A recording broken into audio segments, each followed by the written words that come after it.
আজকে আমাদের বংশগতি চ্যাপ্টারের লাস্ট ক্লাস। আজকে আমাদের বংশগতি চ্যাপ্টার পুরোটাই ক্লোজ হয়ে যাবে। আমরা এতদিন বংশগতি চ্যাপ্টারটি পড়েছি এবং ফাইনালি আজকে বংশগতি চ্যাপ্টারটি ফিনিশ হচ্ছে। আর আজকে আমাদের বংশগতি চ্যাপ্টারটি ক্লোজ হয়ে যাবে দুটি টপিকের মাধ্যমে। তো দেখো, আজকের আমাদের টপিক হচ্ছে বংশগতি চ্যাপ্টারের 1 নম্বর হচ্ছে সাধারণ জিনগঠিত রোগ, 2 নম্বর হচ্ছে জিনগত পরামর্শ, অর্থাৎ প্রথম সাধারণ জিনগঠিত কয়েকটি রোগ এবং 2 নম্বর হচ্ছে কয়েকটি জিনগত পরামর্শ বা জেনেটিক কাউন্সেলিং। এই দুটো টপিক নিয়ে আমরা আলোচনা করব। তো প্রথম যে টপিক অর্থাৎ সাধারণ কয়েকটি জিনগঠিত রোগ, তাদেরকে আমরা বুঝবো। সাধারণ জিনগঠিত রোগ, সাধারণ জিনগঠিত রোগ মানে কি? আমাদের বংশের মধ্যে কোনো একটি পরিবারে কারোর মধ্যে কোনো রোগ আছে, সেই রোগটি তার পরবর্তী প্রজন্মের মধ্যে সেই রোগটি কোনো একটি পরিবারে কোনো একটা মানুষের কোনো একটা রোগ হয়েছে, সেই রোগটা তার থেকে তার ছেলেমেয়ের মধ্যে, তার ছেলেমেয়ের থেকে তার ছেলেমেয়ের মধ্যে এইভাবে যে রোগের এক এক করে পুরো সঞ্চারণ ঘটছে, একদম উপর থেকে পুরো একদম এক প্রজন্ম থেকে পরের প্রজন্মের রোগের যে সঞ্চারণ ঘটছে এক এক করে, সেই রোগের সঞ্চারণ কিভাবে করছে? নাকি কয়েকটি জিনের মাধ্যমে। কিছু জিন আছে, যেই জিনগুলো সেই রোগগুলোকে সঞ্চারিত করে এক প্রজন্ম থেকে পরের প্রজন্মে নিয়ে আছে। তো এদেরকে বলা হয় কয়েকটি জিনগঠিত রোগ। তো জিনগঠিত রোগ প্রধানত 3 প্রকার। একটা হচ্ছে থ্যালাসেমিয়া, 2 নম্বর হিমোফিলিয়া, 3 নম্বর বর্ণান্ধতা। আমরা এই 3টি জিনগঠিত রোগ নিয়ে আলোচনা করবো: থ্যালাসেমিয়া, হিমোফিলিয়া, বর্ণান্ধতা। তো থ্যালাসেমিয়া রোগ আমরা কাকে বলবো? আজকে আমি ক্লাসটি বেশি লেন্দি করবো না, একটু তাড়াতাড়ি পড়াবো, কারণ এখানে মেন টপিকগুলো আমি বলে দেবো, তারপরে তোমরা সেটাকে পড়ে নেবে। তো প্রথমে হচ্ছে থ্যালাসেমিয়া। থ্যালাসেমিয়া রোগ এটা একটা জিনগঠিত রোগ। থ্যালাসেমিয়া একটি জিনগঠিত রোগ। কি বলবো থ্যালাসেমিয়া রোগ সম্বন্ধে? আমরা কি বলবো? নাকি এটি একটি বংশগত রোগ। আমি প্রথমেই বললাম যে জিনগত রোগ মানে বংশগত রোগ। এক এক করে বংশের মধ্যে যে সঞ্চারিত হয় তাদেরকে বলা হয় জিনগত রোগ বা বংশগত রোগ। এক্ষেত্রে কী হয় নাকি হিমোগ্লোবিনের উৎপাদনে ত্রুটি। এই যে হিমোগ্লোবিনটা কি? আমাদের দেহের রক্তের মধ্যে, আমাদের দেহে যে রক্ত আছে, সেই রক্তের মধ্যে অক্সিজেনও আছে। সেই অক্সিজেন যদি রক্তের মধ্যে আমাদের না থাকে, তাহলে কি সমস্যা হবে? নাকি রক্ত উৎপাদিত হতে পারবে না। আমাদের দেহের মধ্যে যদি অক্সিজেন না থাকে, রক্তের মধ্যে যদি অক্সিজেন না থাকে, তাহলে রক্ত সৃষ্টি হতে পারবে না। আর এই অক্সিজেন, আমাদের রক্তের মধ্যে যে অক্সিজেন সৃষ্টি করে, সে হলো এই হিমোগ্লোবিন। তার মানে যদি হিমোগ্লোবিনই না সৃষ্টি হয়, তার মানে অক্সিজেন সৃষ্টি হবে না, আর অক্সিজেন না সৃষ্টি হলে রক্ত সৃষ্টি হবে না। তো হিমোগ্লোবিন উৎপাদনের ত্রুটি দেখা যায়, এর ফলে অক্সিজেন সৃষ্টি ব্যাহত হয়। এবার অক্সিজেন যদি সৃষ্টি না হয়, তাহলে মৃদু বা তীব্র রক্তাল্পতা দেখা যায়। মানে রক্তের মাত্রা খুব অল্প মাত্রায়, অল্পটা কিছু একটু কমে গেল, কিংবা অনেকটাই কমে গেল। অল্প যদি কমে যায় তাহলে মৃদু রক্তাল্পতা, আর যদি অনেক বেশি কমে যায় তাহলে তীব্র রক্তাল্পতা। রক্তাল্পতা মানে কি? এই রক্তাল্পতা মানে হলো অর্থাৎ রক্তের অভাব, আমাদের দেহের মধ্যে রক্তের অভাব সৃষ্টি হবে হিমোগ্লোবিনের কম উৎপাদনের কারণে, কারণ অক্সিজেন সৃষ্টি হচ্ছে না, আর অক্সিজেন রক্ত সৃষ্টি করতে পারছে না। তো এই রোগকে বলা হয়, এই রোগ যদি হয় কারো দেহের মধ্যে, কারো কাছে যদি এই রোগটি থাকে, তাহলে সেই রোগটিকে বলা হয় থ্যালাসেমিয়া। এর মধ্যে কী কী লক্ষণ দেখা যায় এই রোগের মধ্যে? কী করে বুঝবো যে রোগটা হয়েছে, থ্যালাসেমিয়া রোগটা হয়েছে? তো প্রথম যে লক্ষণ সেটা হচ্ছে অ্যানিমিয়া। এই যে রক্তাল্পতা, এই রক্তাল্পতাকেই বলে অ্যানিমিয়া।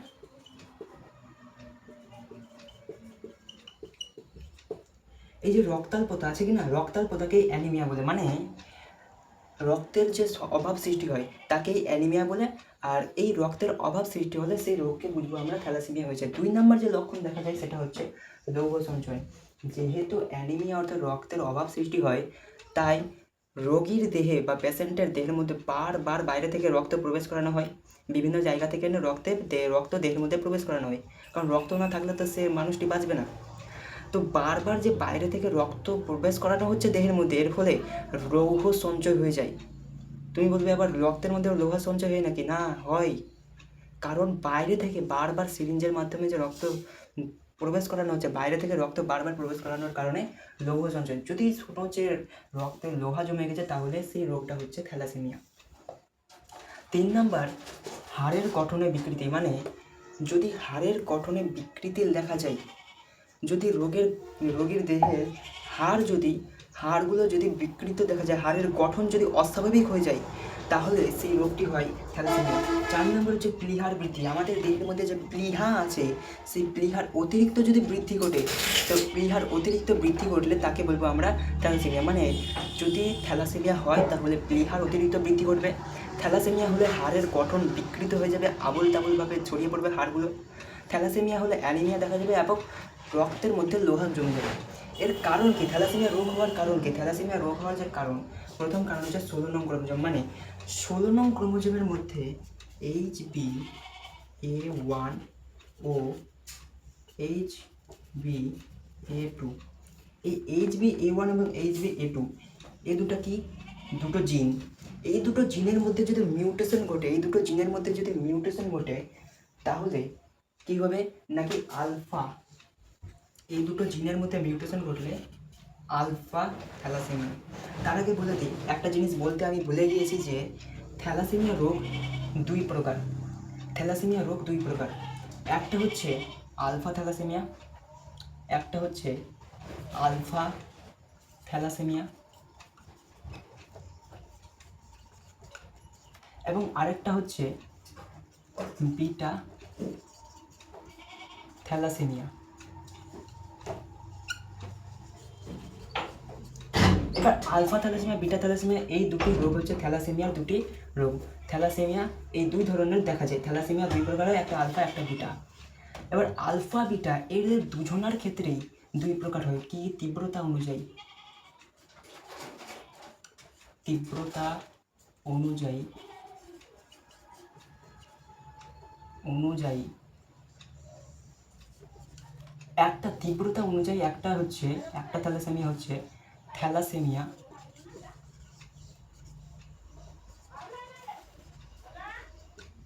মেজর, এবং আরেকটা হচ্ছে থ্যালাসেমিয়া মাইনর।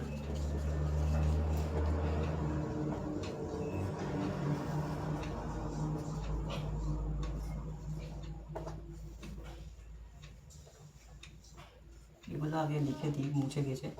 তো এইটুকু আগে বুঝো যে থ্যালাসেমিয়া দুই প্রকার হয়, একটা আলফা এবং একটা বিটা। এবার আলফা বিটা উভয় ক্ষেত্রেই তীব্রতা অনুযায়ী থ্যালাসেমিয়া দুই প্রকার হয়, একটা হচ্ছে থ্যালাসেমিয়া মেজর, একটা মাইনর। থ্যালাসেমিয়া মেজর মানে কি? যেই থ্যালাসেমিয়ার তীব্রতা অনেক বেশি তাকে বলা হয় মেজর, আর যেই থ্যালাসেমিয়ার তীব্রতা কম তাকে বলা হয় মাইনর। এবার দেখো, 16 নং ক্রোমোজোমের HbA1 এবং HbA2 এই দুটি জিনের মধ্যে যদি মিউটেশন ঘটে তো আলফা থ্যালাসেমিয়া হবে, আলফা থ্যালাসেমিয়া ঘটে। আর এদের দুজনের মধ্যে এর কাছে দুটি অ্যালিল থাকে এবং এর কাছে দুটি অ্যালিল থাকে। এই দুটি অ্যালিল, এই দুটো চারটি অ্যালিল, এদের দুটো জিনের মধ্যে টোটাল 4টি অ্যালিল আছে। 4টি অ্যালিলের মধ্যে যদি দুটি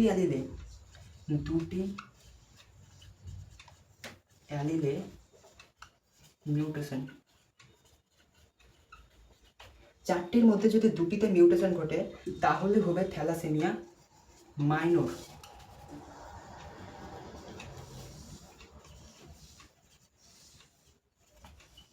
আর যদি 4টিতেই মিউটেশন ঘটে, 4টির মধ্যে যদি দুটিতে ঘটে তাহলে হবে মাইনর, কারণ কম তীব্র। আর যদি 4টিতেই মিউটেশন ঘটে যায় তাহলে হবে মেজর। এবার এই ক্ষেত্রে একটা কারণ হচ্ছে 16 নং ক্রোমোজোমের এই দুটো জিন। এবার 11 নং ক্রোমোজোমের HBB জিন, 11 নং ক্রোমোজোমের HBB জিন, এই জিনের মধ্যে যদি মিউটেশন ঘটে তাহলে হবে বিটা থ্যালাসেমিয়া। বুঝলে? 16 নং ক্রোমোজোমের মধ্যে মিউটেশন ঘটলে হচ্ছিল আলফা থ্যালাসেমিয়া, আর 11 নং ক্রোমোজোমের মিউটেশন ঘটলে, জিনের মধ্যে মিউটেশন ঘটলে হবে বিটা থ্যালাসেমিয়া। এই ক্ষেত্রে কটি অ্যালিল থাকছে? এই ক্ষেত্রে দুটি অ্যালিল, এই ক্ষেত্রে দুটি অ্যালিল থাকছে।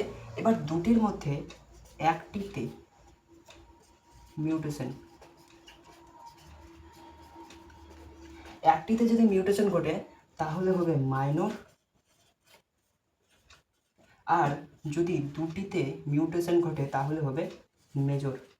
মানে একটি অ্যালিলে মিউটেশন ঘটলে থ্যালাসেমিয়া মাইনর মানে কম তীব্র থ্যালাসেমিয়া, এবং যদি দুটিতেই মিউটেশন ঘটে যায় তাহলে হবে থ্যালাসেমিয়া মেজর মানে বেশি তীব্র থ্যালাসেমিয়া। তো এই ছিল আমাদের থ্যালাসেমিয়া। এবারে আমরা জানবো হিমোফিলিয়া। তার আগে আমি এটা মুছে দিই এবং হিমোফিলিয়ার পুরোটা লিখে নিই।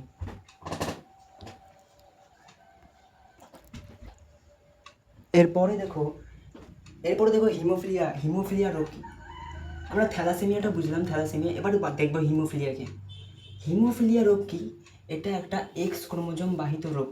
হিমোফিলিয়া একটি এক্স ক্রোমোজোম বাহিত রোগ মানে বংশগত রোগ। একটি এক প্রজন্ম থেকে পরের প্রজন্মে সঞ্চারিত হয়। এটি একটি এক্স ক্রোমোজোম বাহিত রোগ। এই রোগে কি হয়? এটা কি রোগ, কেমন রোগ? রক্ততঞ্চনকারী উপাদানের অভাব। রক্ততঞ্চনকারী উপাদান কি? রক্ততঞ্চনকারী উপাদান আমাদের দেহে কোথাও যদি কেটে যায় আমাদের দেহের মধ্যে, তাহলে সেটা কয়েকদিনের, সামান্য কেটে গেলে কয়েকদিনের মধ্যে আপনা আপনি ঠিক হয়ে যায়। নতুন চামড়া এসে সেটাকে রক্তক্ষরণ বন্ধ হয়ে যায়। তো এই যে রক্তক্ষরণ বন্ধ হলো, কয়েকদিনের মধ্যে যে জায়গাটা ঠিক হয়ে গেল, এইটা ঠিক করে যে মানে জিনিসটা, যে জিনটা ঠিক করে সেটা, তাকে বলা হচ্ছে রক্ততঞ্চন। রক্ততঞ্চনকারী উপাদান অর্থাৎ রক্তক্ষরণ বন্ধ করে এমন উপাদান, রক্তক্ষরণ বন্ধতে সাহায্য করে যে উপাদান, তাকে বলা হয় রক্ততঞ্চনকারী উপাদান। এই রক্ততঞ্চনকারী উপাদানের অভাব দেখা যায় হিমোফিলিয়া রোগে। হিমোফিলিয়া রোগে রক্ততঞ্চনকারী রক্ততঞ্চনকারী উপাদানের অভাব দেখা যায়। এর ফলে কোথাও যদি সামান্যটুকু কেটে যায় তাহলে দীর্ঘ সময় ধরে রক্তক্ষরণ হয়। তারপরে এর লক্ষণগুলো কী কী? এর লক্ষণগুলো প্রথমটা হচ্ছে দীর্ঘ সময় ধরে রক্তক্ষরণ হয়, কোথাও সামান্য কেটে গেল। নাক দিয়ে রক্তক্ষরণ, অকারণে দেখবে অনেকের নাক দিয়ে রক্তক্ষরণ হয়। এই নাক দিয়ে রক্তক্ষরণ হওয়ার কারণ হলো ওই হিমোফিলিয়া, কারণ রক্ততঞ্চনকারী উপাদান সৃষ্টি হচ্ছে না। তারপরে হচ্ছে অভ্যন্তরীণ অস্ত্রসন্ধি দিয়ে রক্তক্ষরণ, মানে আমাদের দেহের অভ্যন্তরেও অনেক সময় রক্তক্ষরণ সৃষ্টি হয়ে যায়। আমাদের দেহের অভ্যন্তরে শিরাগুলোতে অনেক সময় রক্তক্ষরণ হয়, সেটা আমরা বুঝতে পারি না, কিন্তু দীর্ঘ সময় পরে বুঝতে পারি যে দেহের মধ্যে রক্তক্ষরণ হচ্ছে। 4 নম্বর যে লক্ষণটা দেখা যায় সেটা হচ্ছে মস্তিষ্ক রক্তক্ষরণ। আমাদের যে মস্তিষ্ক আছে, অনেক সময় তীব্র হিমোফিলিয়ার মাত্রা যদি অনেক বেড়ে যায় তাহলে আমাদের মস্তিষ্ক থেকেও রক্তক্ষরণ সৃষ্টি হয়ে যায়। আমাদের মস্তিষ্ক থেকেও তখন রক্তক্ষরণ হয় এই হিমোফিলিয়া রোগের কারণে। তখন হিমোফিলিয়া রোগের মাত্রা খুবই হয় তীব্র। এই রোগের কারণ কি? কারণ বলছে ফ্যাক্টর 8। এক্স ক্রোমোজোমের একটি প্রচ্ছন্ন জিনের মিউটেশনের ফলে এই যে ফ্যাক্টর 8 ফ্যাক্টর 8 কী করে? ফ্যাক্টর 8 রক্ততঞ্চনকারী উপাদান সৃষ্টি করে। এবার এই যদি ফ্যাক্টর 8-এর যদি উৎপাদন না হয়, ফ্যাক্টর 8-এর অভাব, যদি ফ্যাক্টর 8-এর অভাব দেখা যায়, মানে যদি ফ্যাক্টর 8টা সৃষ্টি না হয় তাহলে রক্ততঞ্চনকারী উপাদান সৃষ্টি হবে না। মানে এটা রক্ততঞ্চনকারী উপাদান সৃষ্টি করে, কিন্তু যদি এটাই না সৃষ্টি হয়, এটা কীভাবে সৃষ্টি হবে? আর যদি এটা না সৃষ্টি হয়, তার রক্তক্ষরণ বন্ধ কে করবে? তাই জন্য বলছে ফ্যাক্টর 8 না থাকার কারণে রক্ততঞ্চনকারী উপাদান সৃষ্টি হচ্ছে না, এর ফলে রক্তক্ষরণ হচ্ছে। এটাকে বলা হচ্ছে, এই রোগকে বলা হচ্ছে হিমোফিলিয়া, মানে যেখানে রক্তক্ষরণ হয়। এই রক্তক্ষরণ কী হয়? নাকি রক্ততঞ্চনকারী উপাদানের অভাবে এই রোগটি হয়, যেটি ফ্যাক্টর 8 তৈরি করে। আর ফ্যাক্টর 8ই তৈরি হয় না বলে রক্ততঞ্চনকারী উপাদানের সৃষ্টি হয় না। এরপরে 3 নম্বর যে বলছে বর্ণান্ধতা। বর্ণান্ধতা কি? দেখো, বর্ণান্ধতা রোগ আমরা কাকে বলবো?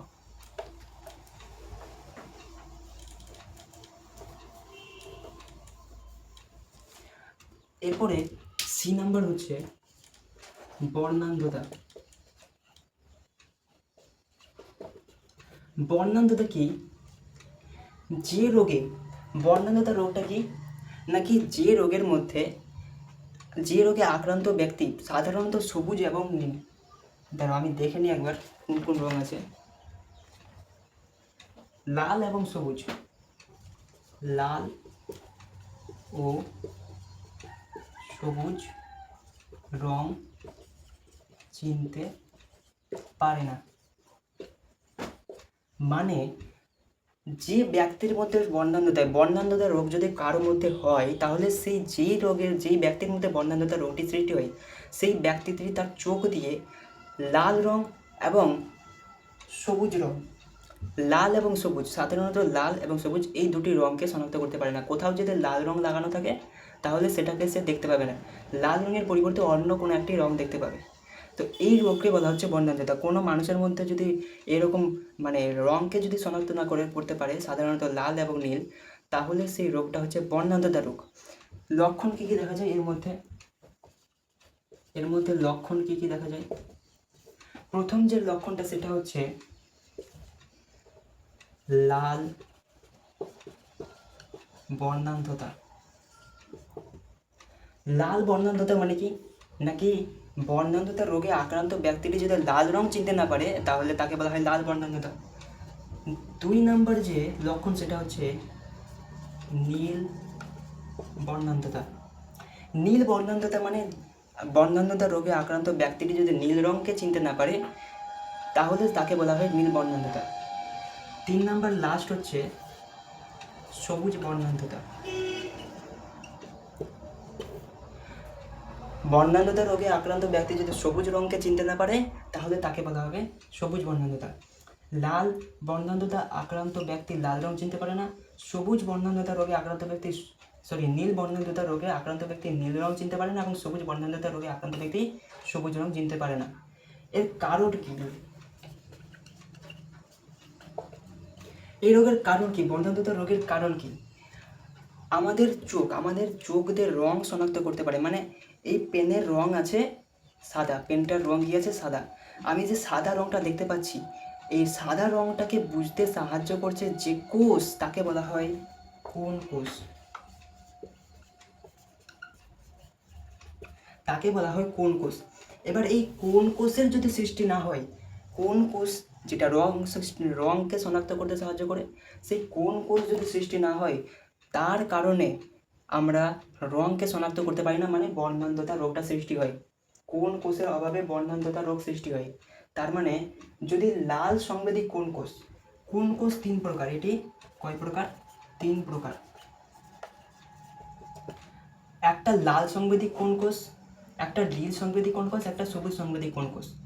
লাল সংবেদী কোন কোষে যদি আমি লিখছি না, লিখতে গেলে অনেকটা বড় হয়ে যাবে ক্লাসটা।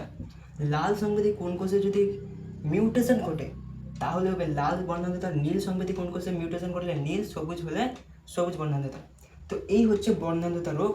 বর্ণান্ধতা মানে হচ্ছে যেই রোগে আক্রান্ত ব্যক্তিটি রঙকে শনাক্ত করতে পারে না, এর কারণ হলো কোন কোষের উৎপাদন না হওয়া।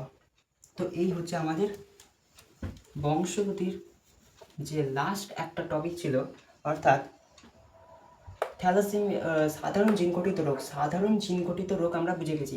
এবার দ্বিতীয় যে আমাদের টপিক 2 নম্বর টপিক হচ্ছে জিনগত পরামর্শ।